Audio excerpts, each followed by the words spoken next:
Hey guys, Chris and Jamie here from Tillman Family Farm. So we started this series on how to be a homesteader. So today, because of circumstances, we're going to jump ahead a couple of chapters and we're going to deal with and talk about something that if you start a homestead that you're going to have to deal with in some way, shape, form, or fashion at some point.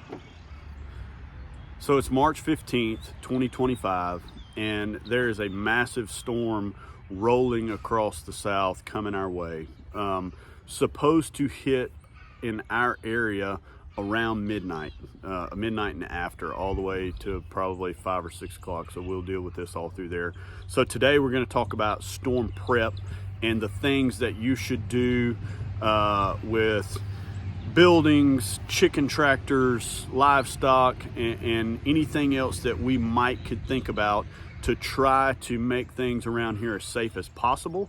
It doesn't always work out. The wind and Mother Nature and all those things are going to do what they're going to do, and we'll still probably end up with some damage. We've been extremely lucky in the past, but some people around us have not been so lucky. So anyhow, that's what we're after today. So we're going to start off by talking about all of the buildings and structures around here, and what you can do and what you can't do as far as being prepared for anything that's kind of coming your way.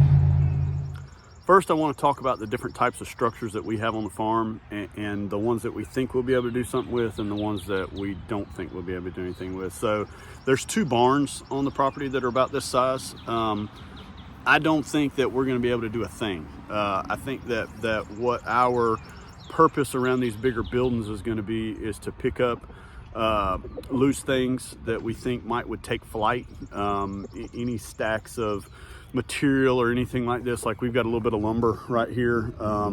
It's such a small amount that I don't think that it's really something that would kind of take off and run away. But we do, over against the fence near this barn, we do have a pallet that's got some old roofing tin on it. So we'll be securing that. Anything that's lightweight, these barns are open, or this one behind us is open on the other side and it's open down through the middle. So anything on the inside of that barn that barn's gonna be like a wind tunnel almost. So basically what we'll do is anything in there that's not tied down or that's not weighted down in some way, we'll kind of stack it all up, and we'll stack some heavy stuff on top of it, trying to keep it from being at the point where the wind could get under it and just take off with it. The other types of buildings, so we have some small storage buildings around here. I think 2 of them are actually tied down with kind of like a strap that would be tying down, say, a mobile home. Sorry for the traffic. That would be tying down something like a mobile home. I think those would be fine. We have a small one that's not tied down like that. Our trampoline chicken coop over here that was built out of a trampoline. So it's round shaped. I'll show it to you in a minute. And it's not connected down. It's lightweight. It's not really open for wind to get in it to take off. It's flat on both ends. It could possibly get pushed around. We've never had any issues with it in the past, but that's not to say that today might not be different. This is a bad one that's coming. Another structure that's here are all the chicken tractors. So we have 1, 2, 3, 4, 5 chicken tractors, and all of them have some type of tarp roofing on them. And we'll talk about what we're going to do with each one of those here in just a few minutes. But there's a camper on the property. There's horse trailer. Actually, there's 2 horse trailers on the property. There's some enclosed trailers on the property. All of those, in my opinion, are structures. And then we have the houses. There's not much we can do with any of those. I think that most of this, structure-wise and item-wise like that, is all about tying things down and think outside the box, right? You know, even if you have chairs on your back porch, if they're lightweight, man, you need to stack those jokers up, lay them down funny, you know, bring them in the carport, the garage, or something like that, so that you take the possibility of them taking flight. It's not that they can fly away. It's what might they fly into and hurt as they fly into it. So that's the type of stuff that we're going to be looking at today. and trying to decide what we're going to do with what. So I even, as I'm saying this, I see a little structure over here that we have for the goats that would probably most definitely fly away. Anyhow, that's the kind of stuff that you got to think about when you have a homestead like this. You have to secure and safe everything off. I'm going to show you these chicken tractors, and then we're probably going to shift our attention to livestock. These two chicken tractors we have two that are this exact same size and shape and everything. What we normally do, and we did not do this in the last one because we underestimated that storm a little bit, but all of these things have wheels on them. You can see the wheels right here. So we take the wheels off, number one, and then we're gonna go and take the tarps off the top of them. Last storm, these two were up here. One of them had the wheels left on it. The tarp didn't come off, but the tarp was used by the wind as a sail, so to speak. And that chicken tractor was halfway down the hill. We had another chicken tractor that we did not take the tarp off of, and that chicken tractor ended up in the pond. I think I got some pictures of that. I'll slide those in right here.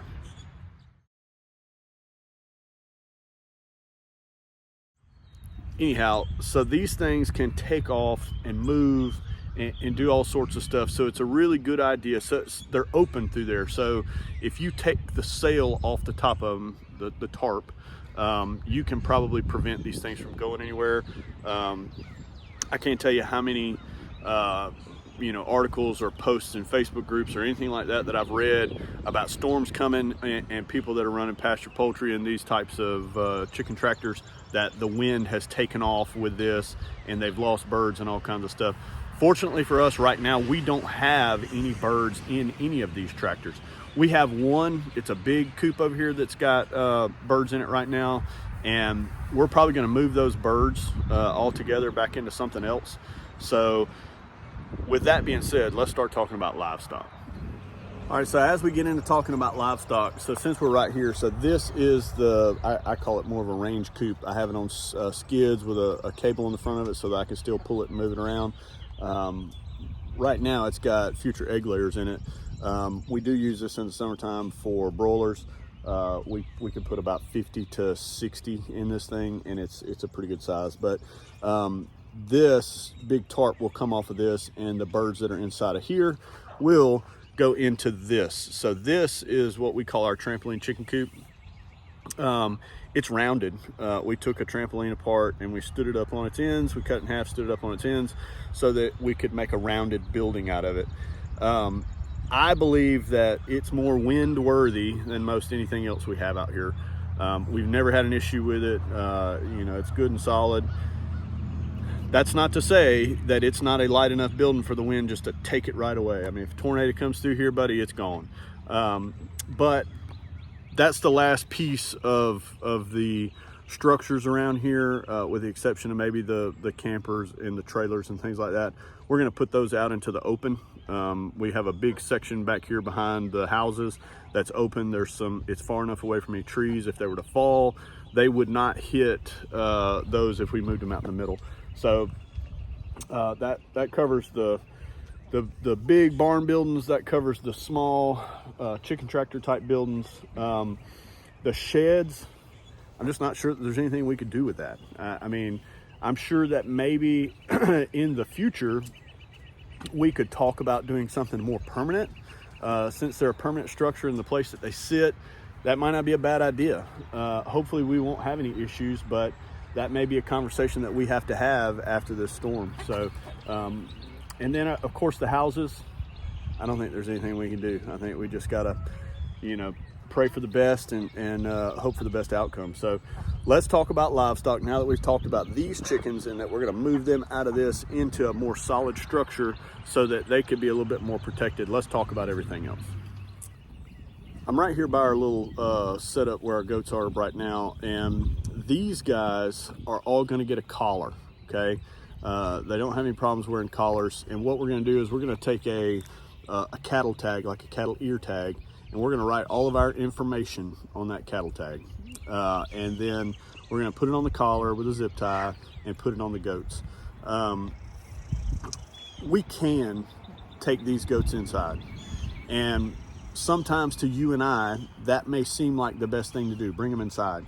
But these structures outside, this barn, this trampoline chicken coop and things like that, are not as sturdy of a building as, say, a house would be. So we're not bringing them inside. We've got too much livestock to even talk about that. So, and this could be controversial, but in most cases, it's best to leave livestock out in the open so that they can react and take cover on their own. I know that sounds absolutely crazy because I can talk to these goats all day long and tell them, look, if you see a tornado coming, you need to hide. But in a general consensus, everything that we've learned over 20 years of just doing this stuff, that's what you do. Horses, cows, you let everybody out. So even though we've got this nice barn over here with all these stalls in it, we've been keeping horses in it, and we even have a baby horse right now. So this is a tremendous decision for us. But all livestock is going to get a tag that has our information on it.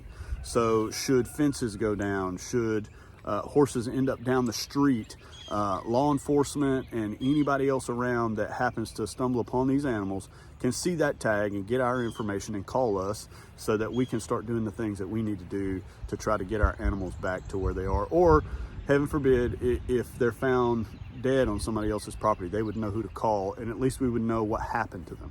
So horses, when Jamie gets ready to do the horses, I'll slide in a little bit of video of that. Normally she braids their mane and then she zip ties a tag into that mane. So cows are going to be much more difficult. We would have to round all the cows up and run them through a chute. Luckily for us, I want to say there's only about 3 other farms within, I don't know, 6 to 8 miles of here that have cows. So if anybody around here finds our cows, we'll be on the list to be called anyway. So that's probably the main things that we'll deal with as far as livestock goes. Dogs will come inside. Chickens, unfortunately, chickens are going to stay in their respective places. We only have one coop that's with our mobile egg layers that I'm a little bit worried about, and I can't change that situation. It's a coop that's on wheels. It's big, it's heavy. I do believe that the birds are smart enough to be inside of it. They're not gonna, I mean, they get in it and roost every night. There's still about 80 in that set out there as we go into spring with our replacement birds that are not quite of laying age yet, and they hadn't even really made it out of these coops over here. So unfortunately, we got to take our chances with the laying flock out there. But everything else will get tags, and we'll just hope for the best on that. You know, these storms, sometimes they come through and they just do what they want to do, and it's all planned before we ever talk about it. So anyhow, let's move on to the next subject. All right, so right here, we're still in the barn. We fed the horses in the barn this morning. Jamie is braiding Tilly's mane. Hey, Jane, say hey. Hey, not just to put the tag in, but baby is also chewing mama's mane and forelock. So this is for baby protection. Yeah, so, yeah, it's funny. That's a whole nother video. So baby chews hair on mom. I guess when she's down doing mom stuff, baby's chewing at her forelock up there and all that stuff, and chewing on her mane, and probably will chew on her tail eventually. So anyhow, she's braiding her mane, and she's going to do the other horses the same way, and we'll put a tag. Do you have one of those tags on you? No? Hold that thought. These are cattle tags. They have a little hole in the nut, so it's where you take the little gun and you pierce their ear, and they wear earrings. So we use zip ties on the horses, and then we take a Sharpie and we write our information on them. These are the same ones that we've been using, so we take them off so that we can keep up with them in between, so that they're just not running around out there looking funny. But anyhow, through the hole in the top, she'll get probably to the top of the braid where it's nice and tight, and it will be less likely to pull the braid out, and she will zip tie this thing in there. But that will be on all the horses as we let them out later on today. Like I said earlier, it's controversial. You leave them in the barn, or do you let them run free? We tend to like to let them run free, just because they can make their own decisions. They can run from, being right in the middle of a path of a storm and maybe go to the other end of a pasture or something like that to get away. So we feel like it's better than that. If you don't think that's the case and you have a better idea, leave us some comments down in the comment section below. And, maybe you might change our mind. But anyhow, that's what we do. Tags in the braids so that they can be found. As we finish this up, there's just a few more talking pieces here, so I figured I'd come over here. So this is the chicken coop that I was talking about a little while ago. I don't know that I'm going to be able to do anything with that to secure it to not go anywhere. It's on wheels like I was talking about. So the other things here are what are you going to do? What about all the things that are inside your home and all of the things that you've prepped and saved, and the food that you've preserved over the years? If you've been homesteading for any amount of time, you've probably got freezers full of meat. You've got shelves that are slammed full of canned goods and things like that. What if you're in an area that you have a power outage for any extended amount of time? So number one, we have a few generators here on the farm, and the biggest reason that we have that is to run our freezers and things like that. Other than that, lighting, we have tons of candles, tons of flashlights, tons of LED lanterns, all sorts of things like that. If you get in a long-term power outage, you need to think about things like, if you don't have a generator to run your refrigerators and freezers, you need to be very thoughtful, I guess, about how you open and close stuff. If you're gonna prepare something to cook, during a power outage, number one, you need to have something gassed that you can cook it on. If not, you're gonna be out trying to start a fire to grill something or whatever. But go ahead and get something out. Try to keep those things closed as long as you can. And if you are running them on a generator, you don't have to run them on a generator constantly. You can run them for 2, 3, 4 hours. Then you can turn the generator off to conserve fuel if you think it's going to be a super long outage and you don't have a ton of fuel. And just cycle it in and out like that, in and out. Have enough extension cords for your generators to get to where they need to be. Have a good area to set your generator up that's ventilated. Do not put a generator inside your home. You will not live. The carbon monoxide it'll take you out, I promise. So make sure that you're in a well ventilated area when you set up your generator, but make sure that area, so if you're going 2 different directions. So like for us, we have a detached garage that has all of our freezers and things like that in it, and then we have the house. So we set it up somewhat in the middle to where we can take cords to the garage, and then we can take cords back into the house, and that allows us to have a central location. So propane bottles, gas cans, get all that stuff filled up. If you have a bad storm, bad outages and things like that, you're going to need it. These are all things that you have to think about when you are in these situations. Don't let yourself get carried away with work that day. Don't let yourself get carried away with little silly things. You don't have to clean the house, top to bottom, even though that may be your anxiety or whatever. Prepare your property. This even applies to people that live in a neighborhood, right? Go out there and secure the pool chairs. Go out there and take the umbrella down off the table. All of those things. Flip your table upside down and put the flat part down so the wind won't take off with it. Trampolines. Take the dab-blame black trampoline thing off of it. It's going to fly down the street somewhere. Have yourself a generator. Be prepared for things like this. Preparing for a storm that could possibly damage your property or hurt people is going to happen to anybody that lives anywhere. This is not just a homestead prepping type thing, okay? Everybody needs to take it serious. Everybody needs to get on top of it and be aware of how things happen. Go back and read old articles from old hurricanes and old tornado things and stuff like that. It's a very, very hectic situation to deal with after the fact, but you can get peace of mind if you prepare and get ready for it beforehand.